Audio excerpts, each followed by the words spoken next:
ശബരിമല യുവതീ പ്രവേശനത്തിലെ സർക്കാർ നിലപാട് ഉച്ചയ്ക്ക് ശേഷം സുപ്രീം കോടതി അറിയിക്കും. സ്ത്രീ പ്രവേശനത്തെ എതിർത്ത് സത്യവാങ്മൂലം സമർപ്പിക്കും. ഭരണഘടനയുമായി ബന്ധപ്പെട്ട 7 ചോദ്യങ്ങൾക്കും സർക്കാർ മറുപടി നൽകും. വിശദാംശങ്ങളുമായി ഷബ്നയാണ് നമുക്കൊപ്പം ചേരുന്നത്. ഷബ്നയിലേക്കാണ്. ഷബ്ന, ഇന്നിപ്പോൾ എന്തായാലും എം എ ബേബി അടക്കം ആ നിലപാടിൽ തന്നെ ഉറച്ചു നിൽക്കുന്നു എന്നുള്ളതാണ് ഇക്കാര്യത്തിൽ അവരുടെ ന്യായീകരണം. നേതാക്കളുടെ എല്ലാം ന്യായീകരണം നമ്മൾ കേൾക്കുകയും ചെയ്തു. ഇന്ന് ഉച്ചയ്ക്ക് ശേഷം ഈ ഒരു നിലപാട് സുപ്രീം കോടതിയിൽ അറിയിക്കുമ്പോൾ ഇതിൽ മാറ്റമൊന്നും ഉണ്ടാകില്ല, മറുത്തൊരു നിലപാടായിരിക്കില്ല എന്ന് തന്നെ നമുക്ക് ഉറപ്പാണ്. അപ്പോൾ എങ്ങനെയാണ് നടപടികൾ?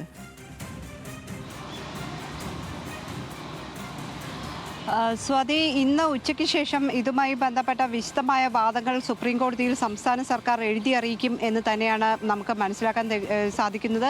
ഇതിന് മുന്നോടിയായി ഇന്നലെ തന്നെ ലോ സെക്രട്ടറിയും അതോടൊപ്പം തന്നെ അഡ്വക്കേറ്റ് ജനറലും സർക്കാർ അഭിഭാഷകരും ഡൽഹിയിലെത്തിയിരുന്നു. അവസാന വട്ട ചർച്ചകൾക്ക് ശേഷമാണ് ഇപ്പോൾ ഈ സത്യവാങ്മൂലം കോടതിയിൽ സമർപ്പിക്കാൻ ഒരുങ്ങുന്നത്. ഇതിൽ മുൻപ് സംസ്ഥാന സർക്കാർ സ്വീകരിച്ചിരുന്ന നിലപാട് ശബരിമലയിൽ സ്ത്രീ പ്രവേശനമാകാം എന്ന സുപ്രീം കോടതി വിധിയെ അനുകൂലിച്ചുള്ള നിലപാടായിരുന്നു. കാരണം സ്ത്രീകൾക്ക് തുല്യത, മതസ്വാതന്ത്ര്യത്തിലെ തുല്യത വേണം എന്ന രീതിയിലുള്ള നിലപാട് തന്നെ ആദ്യഘട്ടത്തിൽ സ്വീകരിച്ചിരുന്നു.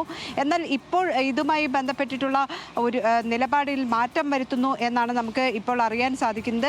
ഏതായാലും സ്ത്രീ പ്രവേശനവുമായി ബന്ധപ്പെട്ട് കേരളത്തിൽ വലിയ തോതിൽ ഹർത്താലുകൾ അല്ലെങ്കിൽ അത്തരത്തിലുള്ള അക്രമ സംഭവങ്ങൾ വരെ ഉണ്ടായ ഒരു സാഹചര്യം കൂടി കണക്കിലെടുത്ത് ഇത്തരത്തിലുള്ള നിലപാടുകളിൽ മാറ്റം വരുത്താനാണ് സംസ്ഥാന സർക്കാർ ഉദ്ദേശിക്കുന്നത്. ഇന്ന് ഒരുപക്ഷെ സംസ്ഥാന സർക്കാർ സമർപ്പിക്കുന്ന അഫിഡവിറ്റിൽ പ്രധാനമായും എടുത്തു കാട്ടുക ശബരിമലയിലെ ആചാരവുമായി ബന്ധപ്പെട്ട് സ്ത്രീകൾക്ക് പ്രവേശനം അനുവദിക്കേണ്ടതില്ല എന്ന് തന്നെയായിരിക്കും. അതോടൊപ്പം തന്നെ ഈ വിശദമായ വാദം എഴുതി നൽകുമ്പോൾ അതിൽ കൃത്യമായി വിശദീകരിക്കുക. സുപ്രീം കോടതി ചോദിച്ച 7 ചോദ്യങ്ങൾക്കുള്ള മറുപടി ആയിരിക്കും. സുപ്രീം കോടതി 7 ചോദ്യങ്ങളിൽ മറുപടി നൽകാൻ സംസ്ഥാന സർക്കാരിനോട് ആവശ്യപ്പെട്ടിരുന്നു. ഭരണഘടനയുടെ ആർട്ടിക്കിൾ 25 പ്രകാരമുള്ള മതസ്വാതന്ത്ര്യം, അതോടൊപ്പം തന്നെ വ്യക്തി സ്വാതന്ത്ര്യം, ഈ മതസ്വാതന്ത്ര്യവും വ്യക്തി സ്വാതന്ത്ര്യവും തമ്മിലുള്ള കോൺഫ്ലിക്റ്റ്, അതോടൊപ്പം തന്നെ ഇതിൽ പറഞ്ഞിട്ടുള്ള ഈ ഭരണഘടനയിൽ പറഞ്ഞിട്ടുള്ള ഹിന്ദുക്കളുമായി ബന്ധപ്പെട്ട വിശ്വാസത്തിൻ്റെ കാര്യങ്ങൾ, മറ്റൊന്ന് ഈ തുല്യത സംബന്ധിച്ച കാര്യങ്ങൾ, അത്തരത്തിൽ 7 ചോദ്യങ്ങൾ ചോദിച്ചിട്ടുണ്ട്. ഈ ചോദ്യങ്ങൾക്ക് ലഘുവായ ഉത്തരം സംസ്ഥാന സർക്കാർ നൽകും. അതോടൊപ്പം തന്നെ ശബരിമലയിൽ സ്ത്രീകളെ പ്രവേശിപ്പിക്കാമോ എന്നത് സംബന്ധിച്ച ആചാരപരമായ കാര്യങ്ങൾ അത് വിശദീകരിക്കും.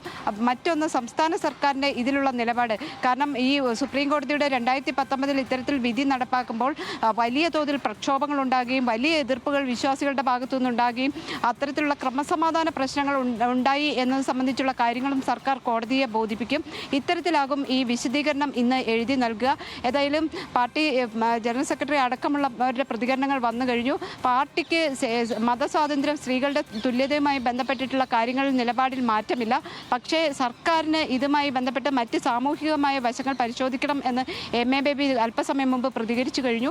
ഏതായാലും സംസ്ഥാന സർക്കാരിൻ്റെ നിലപാട് ഇത്തരത്തിൽ തന്നെയായിരിക്കും. അത് ഉച്ചയ്ക്ക് ശേഷം ഇന്ന് അറിയിക്കാനാണ് സാധ്യത. ശരി ഷബ്ന, എന്തായാലും ഉച്ചയ്ക്ക് ശേഷം ഇക്കാര്യത്തിൽ സംസ്ഥാന സർക്കാർ നിലപാട് എഴുതി അറിയിക്കും. ആ വിവരങ്ങളാണ് ഷബ്ന നൽകിയത്.